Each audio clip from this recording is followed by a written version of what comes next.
Vous avez un objectif de finir un marathon. Voici comment appliquer la méthodologie LAPIS et vous pouvez finir un marathon en 2026 partant d'une simple performance de 10 km en 1 heure que tu fais actuellement.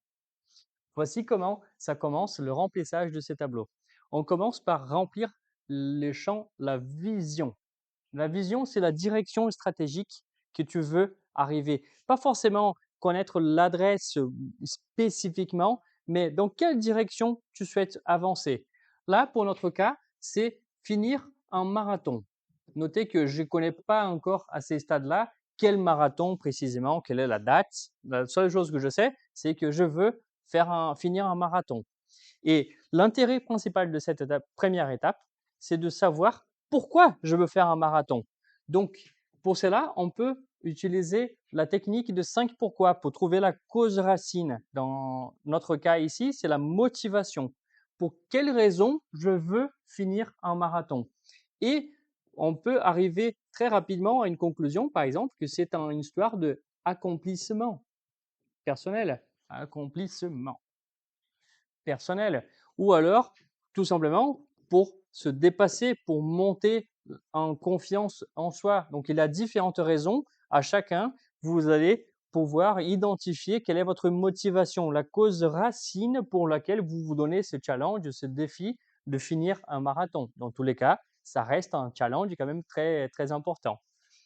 La deuxième étape, c'est définir de manière spécifique cet objectif, c'est-à-dire que vous allez utiliser la méthode SMART pour définir. Donc, c'est non seulement faire un marathon, mais de dire, par exemple, c'est les 42 km et pouvoir mesurer ces marathons. Donc, la distance de 42,2 km en, par exemple, 5 heures. Et à ces moments-là, je vais préciser aussi quand est-ce que je vais finir ces marathons. Notez que si j'ai dit par exemple en 2026, comme le point de départ, nous sommes en 2025, si je dis de finir un marathon en 5 heures en 2026, c'est une chose. Si je dis finir en 2027, c'est un autre type de challenge. Donc notez que ce n'est pas tout à fait le même objectif, malgré le fait que la distance et les temps est le même.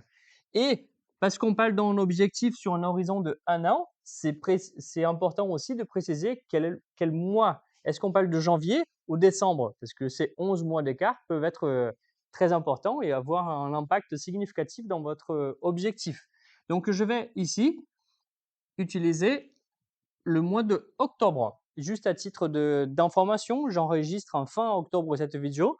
Donc, vous avez ici un objectif sur une fenêtre de 12 mois de finir un marathon en 5 heures en 2026, octobre 2026. La troisième étape, c'est de dire quelle est la situation actuelle, où vous vous retrouvez. Donc, si on imagine par exemple que je t'appelle et tu dis où est-ce que tu veux arriver? Je veux faire un marathon. La première question qu'on peut se poser, c'est où tu es actuellement? Si on se donne rendez-vous sur une adresse, c'est important de savoir où je me trouve pour pouvoir partir et organiser ces voyages. Donc là, imaginons que actuellement, j'arrive à faire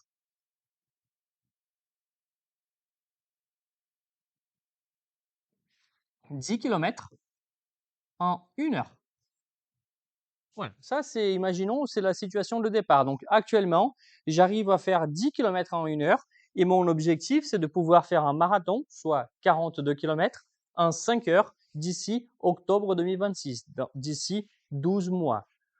La quatrième étape, vous allez écrire toutes les options et les alternatives possibles qui vont me faire passer de la réalité actuelle à mon objectif, la destination que je souhaite arriver.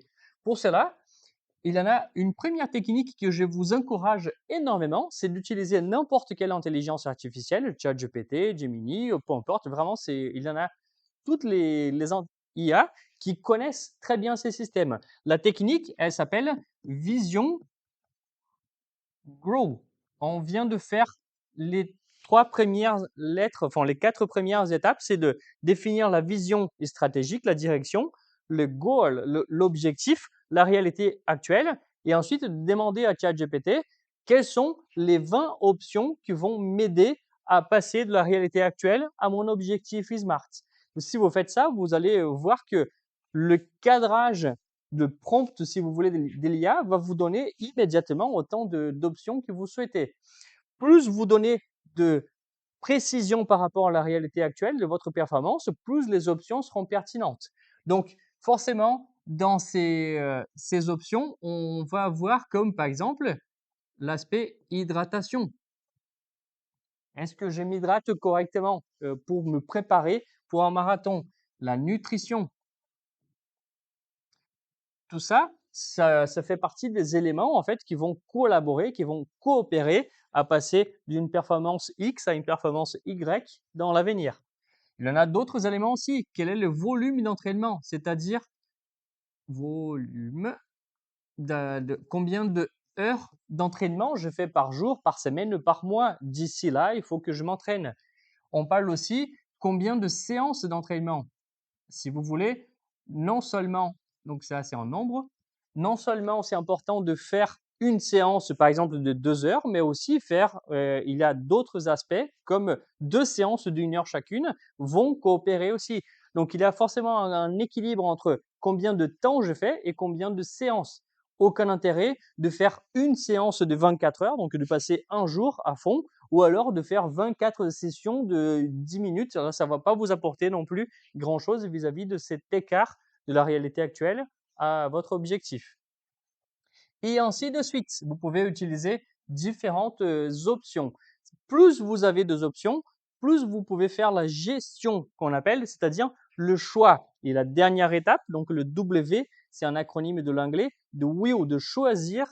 Ben, je veux, par exemple, prendre, je vais changer la couleur, je vais choisir cette couleur, cette option ici et cette option ici. Les autres, pour moi, c'est juste un quick win, c'est de gain rapide. C'est quelque chose que je vais instaurer dans ma vie.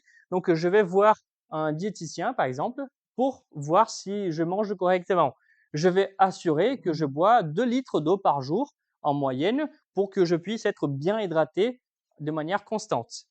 Une fois que vous avez choisi en fait les éléments, vous allez transposer cette partie-là, cette première partie du tableau GPS du leader, dans un tableau de pilotage où vous allez accompagner et suivre, piloter régulièrement votre performance.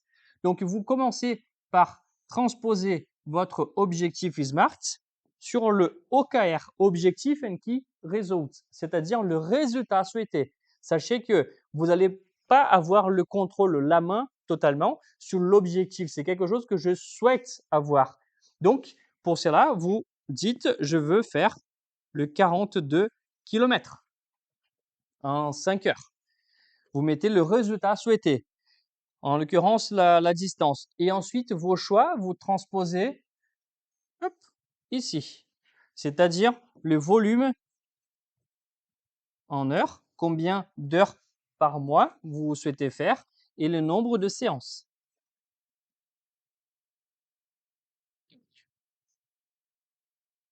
Vous mettez ici, vous mettez votre situation initiale. Notez que le 10 km, je vais mettre ici, donc en octobre 2025 où on se trouve actuellement, je peux faire 10 km. Et mon objectif final, c'est d'ici un an, pouvoir faire 42 km. L'idée est la suivante. Comment on mange au saucisson? On sectionne. On va manger un morceau tranche par tranche. Donc en fait, on va sectionner maintenant qu'on a mis dans les tableaux notre situation actuelle vers l'objectif et on peut dire à mi-chemin, donc il faut que je fasse un half marathon. Il faut faire 21 km. Si j'arrive en milieu d'année 2026 à faire la moitié, c'est-à-dire que j'avance dans la bonne direction. Et ainsi de suite. Donc, ainsi de suite, on peut sectionner encore plus. Donc, là, si je coupe à nouveau au milieu, je peux dire que à peu près 15 km en janvier 2026. Et de la même manière, là, j'arrive à une trentaine de kilomètres en juillet 2026. C'est pas la peine d'être précis au kilomètre près. C'est la notion de avoir cette vision de quelle est la prochaine étape. J'ai pas besoin de viser tout de suite les 42 kilomètres. C'est actuellement en octobre, je sais que je dois être capable de faire 15 kilomètres en janvier 2026. Pas plus, pas moins. Je sais que c'est un rythme constant. Et vous pouvez ensuite vous amuser et de vous dire, par exemple, ben voilà, je vais viser donc 12 km. C'est pas forcément linéaire, c'est vraiment de palier 12 km dans les 2 prochains mois. Thiago, mais en décembre, je sais que avec les fêtes de Noël, ça va pas être terrible, donc je vais pas avoir d'entraînement. Ça va, c'est possible. Nous sommes des êtres humains, nous ne sommes pas de machines, donc il est possible de anticiper et accepter que en décembre, je vais pas m'entraîner, je mets pas un objectif ambitieux. Ça fonctionne. Et ainsi de suite. Donc là, en février, pardon, je mets 18 km, je mets un nouveau 18. En mai, pour n'importe quelle raison, je les repose. Oui, question?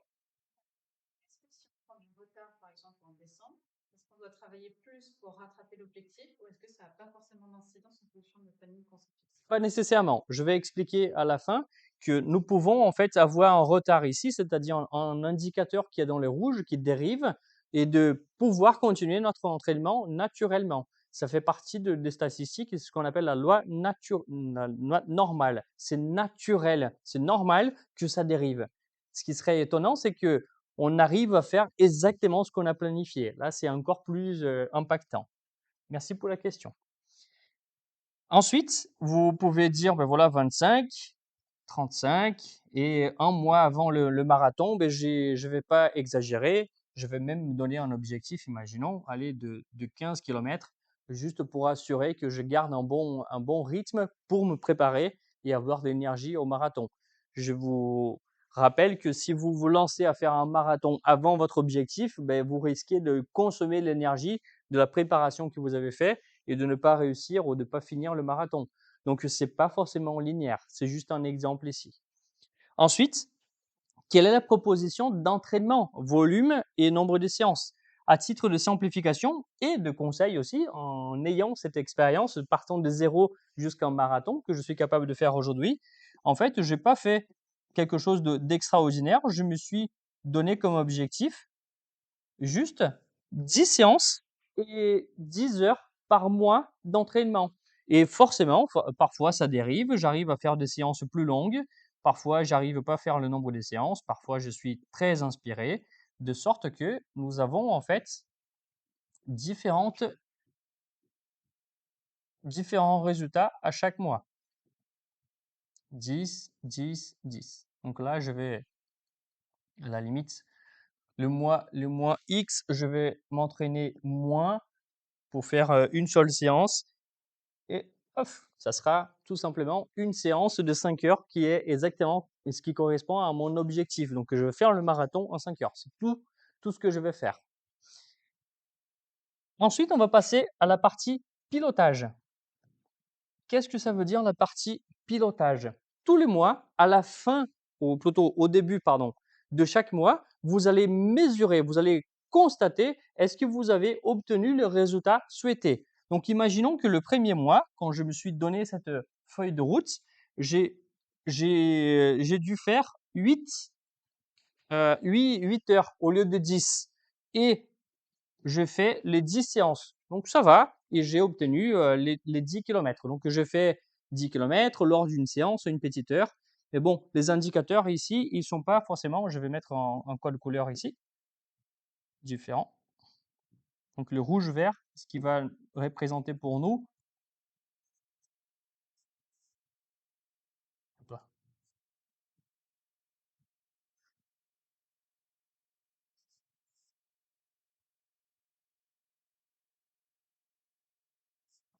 Voilà. Le premier mois, je fais le nombre de séances qu'il fallait et j'ai fait tout simplement 8 heures au lieu de 10 heures que je me suis donné comme objectif. Le mois d'après, donc je suis maintenant en décembre, je regarde comment s'est passé le mois précédent, c'est-à-dire le mois de novembre. Donc imaginons que j'arrive ici, j'étais super motivé, je fais 12 heures d'entraînement et je fais 11 séances. Et j'ai obtenu, en fait, j'ai fait 15 km. C'est super. Pour la première fois, j'ai fait 15 km. Je me suis tellement emballé, motivé que le mois d'après, en fait, j'ai complètement lâché l'affaire parce que ça y est, je vois que je suis très bien et je me rends compte, enfin, je me rends compte, je vois en janvier que le mois de décembre, je fais pas d'entraînement, je fais juste une séance de 2 heures Et comme par hasard, en fait, j'ai même pas couru. Je fais 0 km. Je fais juste un autre entraînement. D'accord? Le mois d'après, de janvier, reprends le sport, les entraînements, et j'arrive à répéter en fait le résultat. Donc, je fais le même 15 km par rapport aux 15 km que j'avais donné comme objectif. Et je réalise que je fais 12 séances, début d'année, nous sommes tous au taquet, très motivés, et je fais, pardon, 12 heures, et je fais également en 15 séances. C'est super sympa, je fais plusieurs sessions petite et une grosse séance pour faire les 15 km. Voilà. Et ainsi de suite, de sorte que on aura forcément en fait des résultats qui vont varier entre vert et rouge. Imaginons vert, vert, vert, vert. Donc de résultats obtenus qui sont très bien et que de temps en temps, on aura de rouge qu'on n'aura pas atteint. Mais que selon la loi normale, c'est normal que vous allez avoir des variations de rouge, de vert. Dès que vous constatez une dérive, c'est-à-dire un indicateur ou un résultat qui est dans les rouges, vous proposez un plan d'action pour corriger la trajectoire. Pensez comme un GPS, d'où les noms d'ailleurs GPS du leader. À chaque fois qu'il y a un obstacle sur la route, on ne va pas changer la destination. En fait, on va chercher une sortie pour contourner l'obstacle et pour reprendre le même chemin. Ici, c'est exactement pareil. Donc, le GPS ici, ça, c'est la route idéale. C'est absolument normal que vous allez retrouver des obstacles sur le chemin et que vous pouvez tout simplement contourner l'obstacle. Donc, pour répondre à la question tout à l'heure, mais oui, vous pouvez avoir des indicateurs qui sont rouge-vert.